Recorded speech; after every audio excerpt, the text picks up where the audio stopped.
Кундуз Жолдубаева тергөөчүлөрдү сотко берерин айтып чыкты. КСДПнын өкүлү Кундуз Жолдубаева укук коргоо органдарын сотко берерин айтып чыкты. Буга Ички иштер министрлигинин башкы тергөө башкармалыгынын кызматкерлери Жолдубаеванын телефонун тартып алганы себеп болгон. Мен байланышсыз калдым.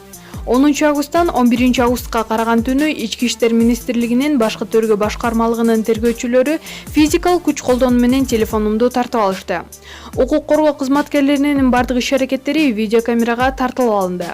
Видеолорду сотто көрсөтөбүз. Укук коргоочум Замир Жошов соттук органдарга арыз менен кайрылууга даярданып жатат. Кененирээк сотто айтып беребиз, деген ал. Ал эми Замир Жошов дагы 13 сааттан ашык убакыт тергөө башкармалыгында болгонун, бул мыйзам бузуу экенин жазып чыкты. Биз Кундуз Жолдубаева экөөбүз эртең мененки саат 10:00дөн кечки саат 23:30га чейин Ички иштер министрлигинин башкы тергөө башкармалыгында отурабыз. Тактап айтканда 13 сааттан ашык убакыттан бери башкармалыктабыз. Бул кылмыш жаза мыйзамынын бузуу болуп эсептелинет. Анткени тергөө амалдарынын жүргүзүүнүн эртеси күнгүгө калтыра тургандай жагдайлар жок болчу.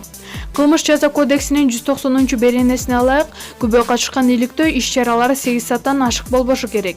Ошондой эле кийинкиге калтырууга мүмкүн болбогон учурда кылмыш ишин тергөө жана башка иш-чаралар кечинде жүргүзүлбөшү керек. Кундуз Жолдубаева тергөөчүлөрдүн бардык суроолоруна жооп берди. Жогорудагы айтылган убакыт аралыгында күбөлөргө тамактанууга убакыт бөлүнүп берилген жок, деген жактоочу. Ал эми бул боюнча Ички иштер министрлиги комментарий бере элек. Маалымат багы Супер Чекит KG.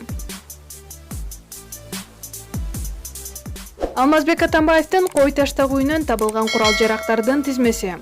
Ички иштер министрлиги экс-президент Алмазбек Атамбаевдин кой таштагы үйүнөн курал-жарактарды тапканын маалымдады.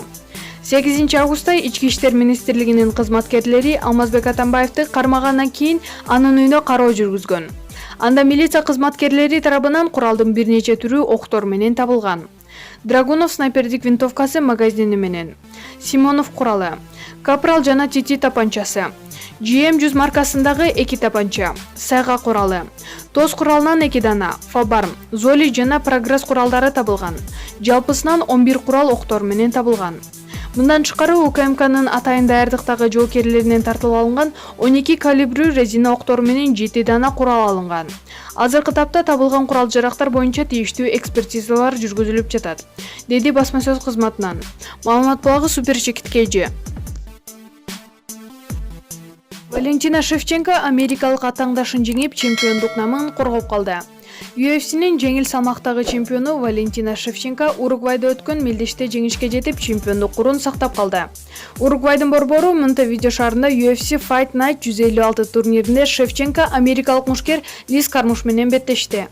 Валентина Шевченко менен Лиз Кармуш 2010-жылы C3 Fights турниринде беттешип, америкалык мушкер техникалык нокаут менен 3-раундда жеңишке жетишкен.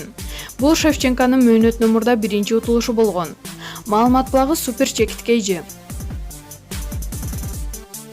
Ырчы Нурлан Асип менен Асель Кадырбекова ажырашып кетиштеби? Мындан 1,5 жыл мурун баш кошуп шоу-бизнестин таттуу түгөлөрү деп аталган Ырчы Нурлан Асип менен Асель Кадырбекова ажырашып кетишкендиги тууралуу кептер кызуу тарап жаткан маалы. Учурда шоу-бизнес удуу түшүп, кесиптештери түгөйлөрдү талкууга алып жатышка маалы. Буга себеп Асель айымдын социалдык тармактагы баракчасына жазган постторунан улам ачыкка чыкты.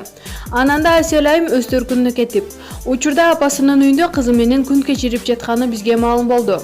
Түгөйлөрдүн 2 ажырым жолго кетишкендигине үй тиричилик, майда барат маселелер себеп болгонун жакындары жашырышкан жок. Нурлан мырзанын жакындары Асель айымдын мыкты кожойке чыкпарын буга чейин эле айтып келишсе, бул жуманын башында Ырчы мырза кир деген газ плитада өзү жумуртка кууруп жаткан видеосун интернетке жүктөп ачыктаганы да бар. Асель айым Нурлан мырзадан биротоло кутулууну чечкенби? Айтор Instagram желесинен отписка болуп кеткени күбө болдук. Чындыкты азырынча эч кимге билдирбөөнү каалабаган